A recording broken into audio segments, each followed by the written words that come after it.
दक्ष police news, पहिले खाकी मग बाकी।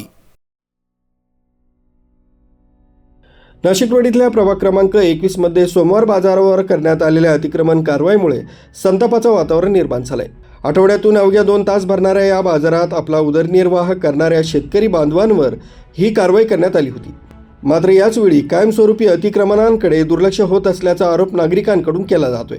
विशेष म्हणजे मुक्तिधाम मंदिर परिसरात वर्षानुवर्ष सुरू असलेली अतिक्रमणं अजूनही कायम आहेत। अनेक खाद्यपदार्थ विक्रेत्यांनी आपल्या दुकानांच्या बाहेर खुर्च्या टेबल थाटून सार्वजनिक रस्त्यांवर अतिक्रमण केलं असून त्यामुळे रहदारीस मोठा अडथळा निर्माण होतोय। स्थानिकांच्या मते हा प्रकार उघडपणे सुरू असतानाही कोणतीही ठोस कारवाई होत नाही। दरम्यान झेरॉक्स नगरसेवक म्हणून ओळखले जाणारे संबंधित व्यक्तीवर नागरिकांनी थेट प्रश्न उपस्थित केले।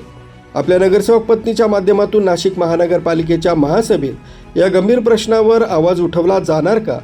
मुक्तिधाम परिसरातील अतिक्रमणाचा कायमस्वरूपी बंदोबस्त केला जाणार का, की कारवाई फक्त गरीब शेतकरी आणि लहान विक्रेत्यांपुरतीच मर्यादित राहणार? स्थानिक नागरिक आणि शेतकरी वर्ग प्रशासनाकडून समान, पारदर्शक आणि न्याय्य कारवाईची ठोस मागणी करीत आहे। या प्रकरणात पुढील काळात काय भूमिका घेतली जाते याकडे संपूर्ण नाशिककरांचं लक्ष लागलंय।